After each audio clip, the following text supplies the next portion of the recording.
Praise the Lord. सबको जय मसीह की। कैसे हैं आप लोग? आज इस रात्रि काल प्रार्थना में एक बार फिर स्वागत करते हैं डिवाइन ऑफ पावर मिनिस्ट्री की ओर से। मैं परमेश्वर का दास आप लोगों के बीच में आज रात फिर प्रार्थना के लिए हम सब इकट्ठे हुए हैं। और जितने लोग भी आज इस प्रार्थना को सुन रहे हैं, सुनेंगे, शेयर करेंगे, परमेश्वर उन सबके जीवन में बहुताई से आशीष करेंगे और प्रभु की आत्मा उन सबके जीवन में कार्य करेंगे। जब आप विश्वास करेंगे इस प्रार्थना के ऊपर, एक अद्भुत कार्य को आप देखेंगे, अद्भुत सामर्थ को आप देखोगे। प्रभु आपके साथ है। तो जितने लोग प्रार्थना सुन रहे हैं आखिरी तक सुनिए और आखिरी में आमीन जरूर लिख के भेजिए कमेंट बॉक्स में। और जो लोग ये प्रार्थना सुन रहे हैं फेसबुक, यूट्यूब पे, व्हाट्सएप पे, प्रभु सबको बहुत आशीष करे। और आप जब इस मिनिस्ट्री की पार्ट हैं, भाग हैं, हम आपके लिए चिंता करते हैं, आपके लिए हम प्रार्थना करते हैं। प्रभु आपको आशीष करे। तो आइए आज वचन पढ़ते हैं और वचन के द्वारा हम सीखते हैं कि हमारे जीवन में कैसे हम शैतान का सामना कर सकेंगे। तो आइए ध्यान से पढ़िए, अपने बाइबल को निकाल लीजिए। प्रभु आपको आशीष करे। आइए हम वचन को पढ़ते हैं। भजन संहिता और 16 अध्याय हम पढ़ेंगे और परमेश्वर के नाम की महिमा करेंगे। Hallelujah, praise God. प्रभु आपकी महिमा हो।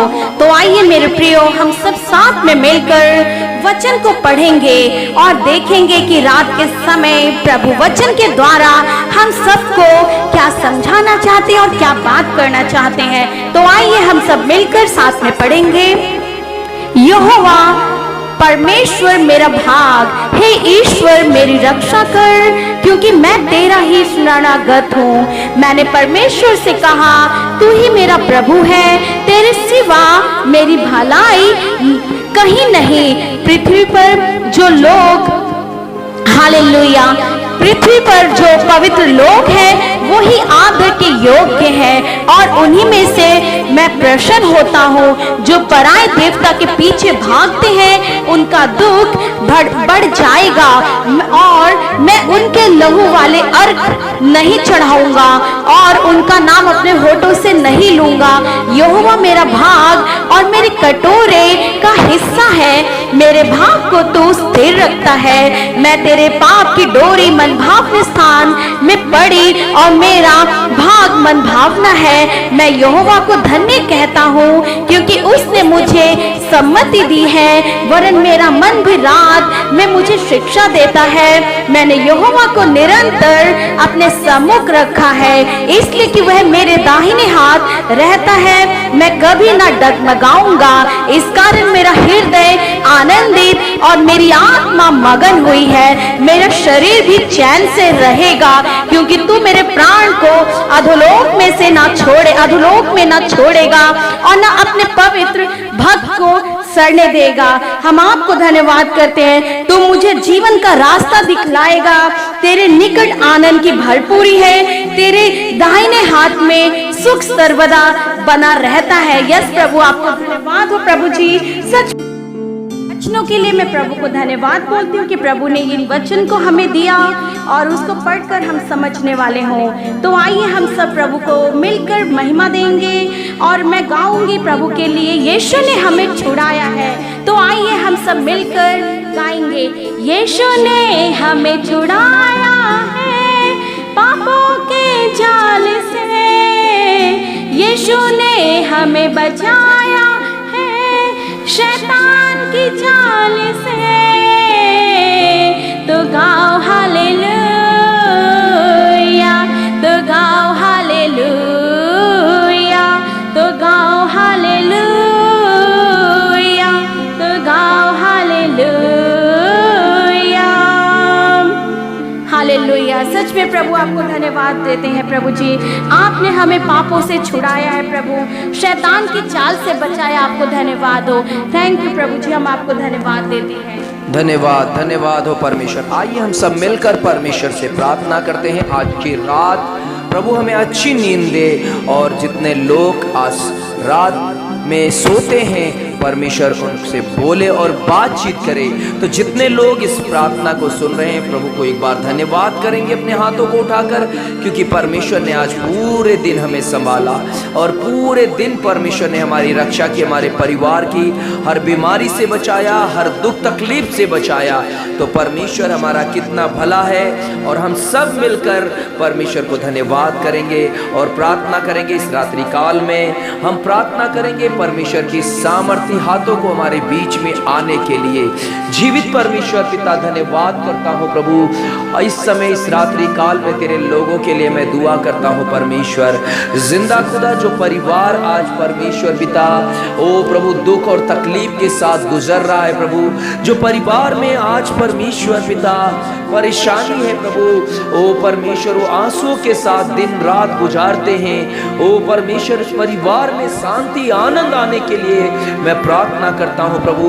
और परमेश्वर आज की प्रार्थना परमेश्वर आज अपने दास की आप प्रार्थना को सुनते हैं प्रभु, और परमेश्वर प्रार्थना का उत्तर आप दे रहे हैं प्रभु। प्रार्थना करता हूँ परमेश्वर हर एक परिवार को प्रभु आपकी सुरक्षा के लिए मैं प्रभु समर्पित करता हूँ प्रभु। ओ परमेश्वर मैं दुआ करता हूँ, कितने लोग बीमार में हैं प्रभु, जितने लोगों का फेसबुक पे निवेदन आया है प्रभु, कितने लोग परमेश्वर पिता कई सालों से शारीरिक रूप से कमजोर हैं, निर्बल हैं, ओ परमेश्वर पेट की बीमारी, ओ तमाम नाना प्रकार की बीमारी से ग्रस्त है प्रभु। प्रार्थना करते हैं मेरे परमेश्वर, उन निवेदनों को आपके चरणों में लेकर आते हैं प्रभु। यीशु मसीह हर एक बंधनों को तोड़ दीजिए, और तेरे बेटों और बेटियों के सालों साल जो बीमारी है वो उनके शरीर से छूट कर जाए प्रभु। मैं दुआ करता हूँ परमेश्वर, जो लोग ओ प्रभु परमेश्वर पिता मेरे खुदावन कैंसर से बीमार में हैं, जो लोग परमेश्वर पिता हार्ट की प्रॉब्लम है, ब्लॉकेज है परमेश्वर, प्रार्थना करते हैं जिन लोगों को परमेश्वर यीशु मसीह पेट में दिक्कत है, गांठ है परमेश्वर, सर्वाइकल की प्रॉब्लम है, ओ परमेश्वर पिता ब्रेन हेमरेज, ब्रेन ट्यूमर है प्रभु, ओ परमेश्वर पिता प्रार्थना करते हैं ब्रेन में जो क्लोथ जमा है प्रभु, जो इन्फेक्शन है प्रभु, प्रार्थना करते हैं ऑक्सीजन की कमी है यीशु के नाम से। बीपी शुगर की प्रॉब्लम वाले लोगों के लिए मैं दुआ करता हूँ, सामर्थ उतरने पाए प्रभु, तेरा आग उतरने पाए उनके ऊपर प्रभु। ओ परमेश्वर हर एक बीमारी जो शरीर में परमेश्वर पिता कमजोरी को ला रही है, कमजोर कर रही है प्रभु, खाना डाइजेस्ट नहीं हो रहा है प्रभु, ओ प्रभु वॉमिटिंग है प्रभु, प्रार्थना करते हैं परमेश्वर सेनाओं के यहोवा, घुटनों में दर्द है प्रभु, प्रार्थना करते हैं सर में दर्द है परमेश्वर, भारीपन है शरीर में, ओ रीबा शक्कर मधुरी अंदरबा, ओ अर्थराइटिस की प्रॉब्लम है परमेश्वर, प्रार्थना करते हैं मेरे पवित्र आत्मा छू लीजिए इस समय, छू लीजिए। तेरे वचन में लिखा है जब वो व्याधि के मारे सेज पे पड़ा हो यहोवा उसे संभालेगा, तू रोग में पूरे बिछौने को उलट कर ठीक करेगा। भजन संहिता 41 के 3 में लिखा है नगर नगर गया वहां के निवासियों को चंगा करूंगा, पूरी शांति और सच्चाई प्रकट करूंगा। प्रभु मैं दुआ करता हूँ यीशु के नाम से हर एक जीवन में आशीष हो, हर एक के जीवन में शांति हो प्रभु। इस रात्रि काल में आप सहायता कीजिए, मदद कीजिए प्रभु।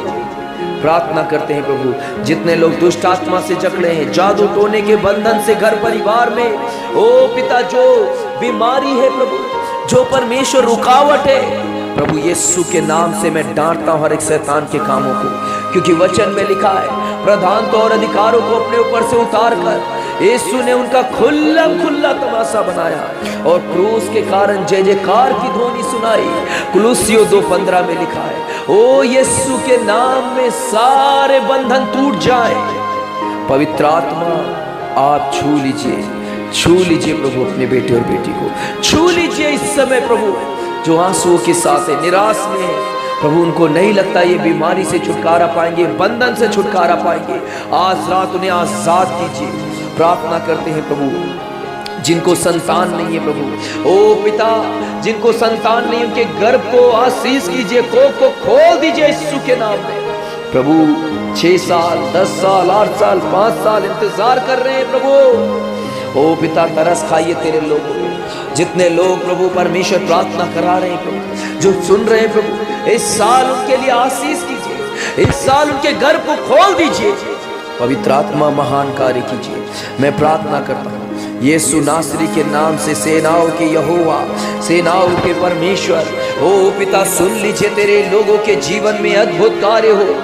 प्रार्थना करता हूँ मेरे परमेश्वर, जितने लोग परमेश्वर पिता ओ परमेश्वर मैरिज के लिए इंतजार कर रहे हैं, ओ प्रभु बेटे बेटी प्रभु ओ पिता कई सालों से प्रभु उनकी मैरिज नहीं हो पा रही है परमेश्वर, मैरिज के लिए वो इंतजार कर रहे हैं प्रभु। मैं प्रार्थना करता हूँ मेरे पिता अच्छा जीवन साथी मिलने के लिए, क्योंकि वचन में लिखा है परमेश्वर ओ प्रभु परमेश्वर गर्भ परमेश्वर पिता जो आशीष को प्रभु आदम को आपने कहा वो अकेला रहना अच्छा नहीं है, मैं उसके लिए ऐसा सहायक बनाऊंगा जो उससे मेल खाए। उत्पत्ति 2:18 में लिखा है उससे मेल खाए, उत्पत्ति 2:18 में लिखा है। प्रभु आप मदद कीजिए, आपके बेटे और बेटी को मदद कीजिए प्रभु, मदद कीजिए प्रभु अच्छे जीवन साथी मिलने के लिए। ओ प्रभु उनके माता पिता के आंसुओं को पोंछिए जो दिन रात उनके लिए बहा रहे, चिंता कर रहे।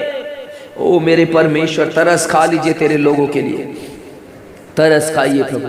प्रार्थना करते हैं मेरे खुदावन ओ यीशु के नाम से, यीशु के नाम से अच्छा जीवन साथी इसी साल कई लोगों के लिए आने के लिए मैं प्रार्थना करता हूँ प्रभु। ओ मदद कर परमेश्वर, और प्रार्थना करता हूँ प्रभु ओ मेरे खुदावन परमेश्वर कई लोगों के जीवन में ओ जो नौकरी नहीं है प्रभु, कई लोग नौकरी की तलाश में है प्रभु, इंटरव्यू दे के आ रहे हैं उनको नौकरी नहीं मिल रही है, कई लोग की सैलरी कट हो रही है प्रभु, सैलरी नहीं मिल रही है। ओ प्रभु बहुत ज्यादा प्रॉब्लम है उनके जीवन में, चिंता है उनके जीवन में। परमेश्वर मैं प्रार्थना करता हूँ आज रात प्रभु सबके जीवन में आशीष दीजिए। और प्रभु जो लोग का बिजनेस नहीं चल रहा है, उनका परमेश्वर काम बंद पड़ा है, ओ प्रभु यीशु क्या खाएंगे क्या पिएंगे, आपने प्रभु ईश्वर कहा कि चिंता मत कर। प्रभु आप उनको प्रभु मदद कीजिए, उनके घरों में आप मुहैया कराइए, ओ पिता मुहैया कराइए सेनाओं के यहोवा। रीबा शिखर मधुरी अंदर हम पुकारते हैं प्रभु, पुकारते हैं तुझे, पुकारते हैं मेरे परमेश्वर तेरे लोगों को जो कर्जे में है, फाइनेंशियल क्राइसिस है, फाइनेंशियल प्रॉब्लम है प्रभु को परमेश्वर चंगा कीजिए, फाइनेंशियल दिक्कत से दूर कीजिए, आशीष दीजिए, आशीष दीजिए प्रभु। मेरे पिता मैं प्रार्थना करता हूँ हर एक के जीवन में मेरे परमेश्वर महान कार्य कर दीजिए मेरे पिता। ओ मेरे परमेश्वर दया करने वाले पिता, दया करने वाले परमेश्वर आप हो प्रभु। ओ री बाबा राशि मधुरी अंदर बा प्रार्थना करते हैं मेरे खुदावन, कई परिवार में पति पत्नी के बीच अनबन है, अनाज्ञाकारिता है प्रभु, अनडिसिप्लिन है परमेश्वर, जो जिस कारण से डिवोर्स ओ प्रभु ज्यादा उनके बीच में है प्रभु, मिसअंडरस्टैंडिंग है प्रभु, एक दूसरे के लिए आदर नहीं है प्रभु। प्रार्थना करते हैं प्रभु ओ पिता आपने जो आज्ञा दिया है पति पत्नी के लिए उसको फॉलो करने पाए। ओ परमेश्वर मैं प्रार्थना करता हूँ यीशु मसीह के नाम से ओ प्रभु उनका घर टूटने ना पाए, शैतान उन्हें अलग ना करने पाए। प्रार्थना करते हैं हर एक डिवोर्स केस जो फाइल है सब कैंसिल हो जाए, सब कैंसिल हो जाए और प्रभु उनके जीवन में भलाई कार्य हो प्रभु। ओ पिता वो अपने घर में रहने पाए, ओ पति पत्नी एक दूसरे के साथ मिलकर रहे। प्रार्थना करते हैं हर एक बेविचार की आत्मा जो पति पत्नी बेविचार में जीवन बिता रहे, अलग अलग जगह पे प्रभु गलत रिलेशन में है, ओ पिता मैं प्रार्थना करता हूँ हर एक गलत रिलेशन यीशु के नाम में दूर होने पाए। प्रभु आपके बेटे और बेटी के लिए आशीष कीजिए, हर एक गलत रिलेशन यीशु के नाम में दूर हो जाए। मेरे पिता महान कार्य कर दीजिए मेरे परमेश्वर, आपके बेटे और बेटी के जीवन में भलाई कार्य कीजिए मेरे परमेश्वर। मैं दुआ करता हूँ सेनाओं के यहोवा, मैं दुआ करता हूँ तेरे लोगों को आशीष कीजिए, तेरे लोगों को आशीष कीजिए प्रभु, तेरे लोगों को आशीष कीजिए मेरे परमेश्वर। मेरे प्रभु यीशु महान कार्य कर दीजिए प्रभु तेरे लोगों के जीवन में परमेश्वर। और प्रार्थना करते हैं मेरे खुदावन परमेश्वर पिता जो लोग नशा करते हैं, शराब पीते हैं, ड्रग्स लेते हैं प्रभु, ओ पिता प्रार्थना करते हैं उनका परिवार जो कलेश की स्थिति में पड़ा है, ओ प्रभु हर एक नशे की आत्मा, हर एक ड्रग्स की आत्मा सब दूर हो जाए, आपका सामर्थ और नाम परमेश्वर उनके जीवन में कार्य करने पाए। प्रार्थना करते हैं हर एक दास दासी के लिए जो सेवा करते हैं उनको भी आशीष कीजिए, उनके जीवन में आशीष कीजिए। ओ प्रभु यीशु के नाम में हर एक लोग प्रभु परमेश्वर तेरे भय में सेवकाई करने पाए, हर एक विश्वासी के लिए प्रार्थना करते हैं तेरे भय में जीवन बिताने पाए प्रभु, तेरे भय में चलने पाए, तेरी आज्ञाओं में चलने पाए, तेरे वचनों में चलने पाए। प्रार्थना करते हैं इस रात्रि काल में प्रभु यीशु आशीष कीजिए। डिवाइन पावर मिनिस्ट्री सेवकाई के लिए जो लोग जुड़े हैं प्रभु, उसके लिए प्रार्थना करते हैं। और इस सेवकाई को जो लोग सपोर्ट करते हैं प्रभु फाइनेंशियली, हर महीने जो दान और दसवां से, ओ प्रभु जो भी परमेश्वर आर्थिक मदद को भेजते हैं प्रभु, मैं प्रार्थना करता हूँ इस सेवकाई के द्वारा उनके जीवन में आशीष हो, उनके कमाई में बरकत हो, बिजनेस में उन्नति हो। प्रार्थना करते हैं जो प्रे टावर है प्रभु, कंस्ट्रक्शन का काम चल रहा है प्रभु, जितने लोगों ने उसमें हाथ बढ़ाया है आर्थिक रूप से, ओ प्रभु मैं प्रार्थना करता हूँ उनकी हर एक जरूरत को पूरी कीजिए। यीशु के नाम से मैं प्रार्थना करता हूँ, यीशु के नाम से हर एक जरूरत को पूरा कीजिए। और प्रभु परमेश्वर जो लोग प्रभु परमेश्वर पिता इस प्रे टावर को बनने में और लोग भी मदद करने पाए और लोग जुड़ने पाए परमेश्वर, ताकि इस प्रे टावर के द्वारा तमाम लोग आशीषित होने पाए। मैं प्रार्थना करता हूँ इस सेवकाई को आपने अपने लोगों के लिए दिया प्रभु, धन्यवाद करते हैं। तेरे लोग आशीषित हो और आनंदित हो और इस रात्रि काल में अच्छी नींद दीजिए। हर एक बुरे स्वप्न को मैं डांटता हूँ यीशु के नाम से। और प्रभु भोर को जब उठते हैं तेरी महिमा करने पाए प्रभु, सबको आशीष करें और संभाले प्रभु, आपके हाथों में सौंपता हूँ प्रभु। आप चिंता करते हैं इसके लिए धन्यवाद करता हूँ। सारी बातों में आपको महिमा हो। प्रार्थना को सुना इसके लिए धन्यवाद करते हैं। जितने निवेदन हमारे पास आ रहे हैं प्रभु, सबके लिए मैं दुआ करता हूँ, यीशु के नाम में प्रार्थना मांगता हूँ। पिता सुन और ग्रहण कर। आमीन और आमीन और आमीन आमीन आमीन। Hallelujah, praise God. परमेश्वर सबको आशीष करे। जितने लोग प्रार्थना सुन रहे हैं, जहां भी प्रार्थना आप लोग शेयर करते रहिएगा हर एक लोगों को। और आप लोग कमेंट बॉक्स में अगर आपको प्रार्थना के द्वारा आशीष मिल रही है तो आमीन लिख के यूट्यूब पे आप जरूर हमें भेजिएगा। और दूसरों को भी शेयर करके उन्हें भी इसमें आशीषित कीजिएगा। और सब्सक्राइब नहीं किया है अगर आपने, तो आप सब्सक्राइब कर दीजिएगा, बेल आइकन दबा लीजिएगा, ताकि प्रभु आपको आशीष करे और आप हमारे साथ बने रहें। God bless you, good night सबको। पवित्र शास्त्र के आरंभ में ही एक विचित्र कहानी है। यहाँ अदन की वाटिका में आदम और हवा है। इस वाटिका में सब कुछ बिल्कुल अच्छा है, जैसा होना चाहिए बिल्कुल वैसा ही है, सिवाय इसके कि एक पेड़ है जिसका फल खाने के लिए परमेश्वर ने उन्हें मना किया है, क्योंकि वह खतरनाक है और उसे खाने से वे मर जाएंगे। तो बस इतना ही, उस फल को मत खाओ और हम ठीक रहेंगे। हाँ, यह आसान लगता है, लेकिन इस वाटिका में एक सांप है जो कुछ और ही कहानी बताने लगता है। वो कहता है यदि तुम इस पेड़ से फल खाओगे तो तुम मरोगे नहीं, लेकिन वो तुम्हें परमेश्वर के समान बनाएगा। आदम और हवा सांप की बात पर विश्वास करते हैं और फल खा लेते हैं। इस कारण वाटिका की अच्छाई या सुंदरता समाप्त हो जाती है। परमेश्वर के सुंदर संसार में बुराई और मृत्यु का प्रवेश हो जाता है। अब उस वाटिका में बात करने वाला सांप क्यों है? मेरा मतलब यह तो समस्या वाली बात है। हाँ, यह बहुत अजीब बात है।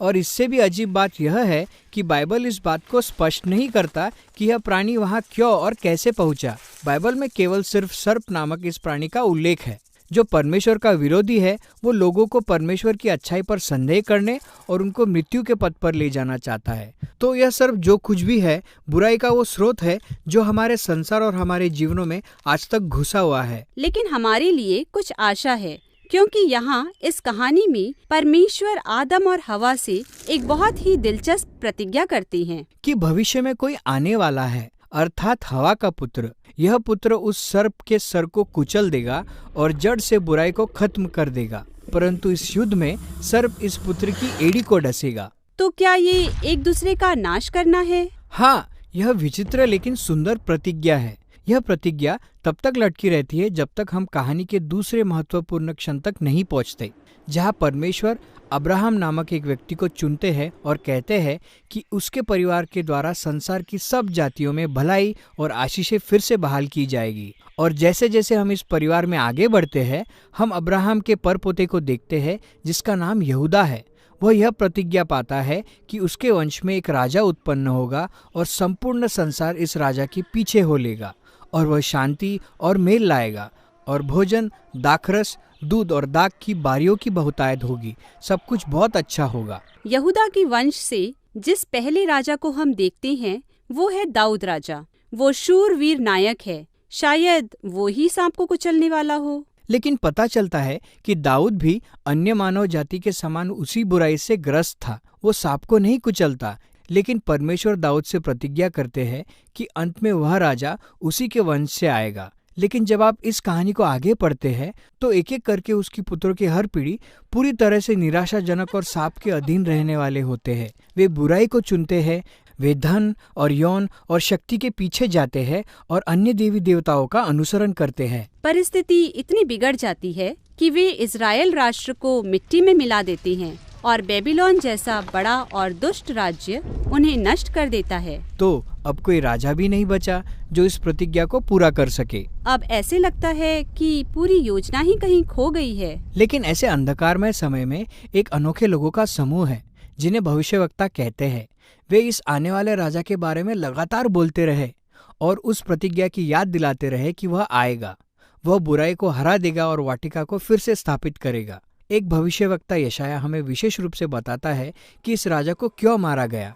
यशाया बताता है कि यह राजा मनुष्यों की बुराई के कारण घायल होता है और फिर मर जाता है, लेकिन फिर अचानक वह फिर से जीवित हो जाता है। यशाया कहता है उसने इन घावों को इसलिए सह लिया ताकि वह अन्य लोगों की चंगाई का स्रोत बन जाए। लेकिन पुराना नियम समाप्त हो जाता है, पर सांप को कुचलने वाला राजा जिसके बारे में सब बात कर रहे थे वह कहीं दिखाई नहीं देता। इसीलिए जब नया नियम आरंभ होता है तो हमारा परिचय यीशु नासरी से कराया जाता है। वह कोई साधारण व्यक्ति नहीं है, लेकिन वो है जो प्राचीन प्रतिज्ञाओं को पूरी करने के लिए आया है। हाँ, हम देखते हैं कि वह दाऊद, यहूदा और अब्राहम के वंश से है। वह संपूर्ण इस्राएल में यह संदेश देते हुए जाता है कि परमेश्वर के राज्य की अच्छाई अभी और यहाँ है। वह लोगों को चंगा करने, उनके पाप और बुराई से उन्हें क्षमा करने के द्वारा बुराई का सामना करता है। अब अनेक लोग यह विश्वास करने लगते हैं कि वास्तव में यही प्रतिज्ञात राजा है। यीशु अपने निकट चेलों को बताता है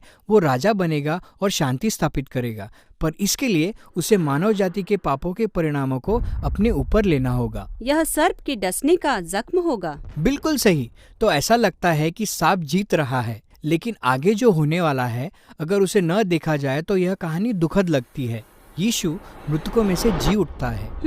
अब यीशु के पास बुराई और मृत्यु पर सामर्थ्य है। बाकी का नया नियम फिर यह दावा करता है कि यीशु की वह सामर्थ जिसने बुराई और मृत्यु पर जय पाई अब हमारे लिए भी उपलब्ध हो गई है, ताकि हम अपने जीवन में बुराई और उसके परिणामों का सामना कर सके। लेकिन अभी भी मृत्यु और बुराई इस संसार में हमारे चारों ओर व्याप्त समस्या है। इसलिए बाइबल की कहानी भविष्य के उस दिन के वर्णन के साथ समाप्त होती है जब यीशु फिर से आएगा और अपना काम पूरा करेगा। वो सर्प को हमेशा के लिए नष्ट कर देगा और वाटिका की भलाई को इस पृथ्वी पर बहाल कर देगा।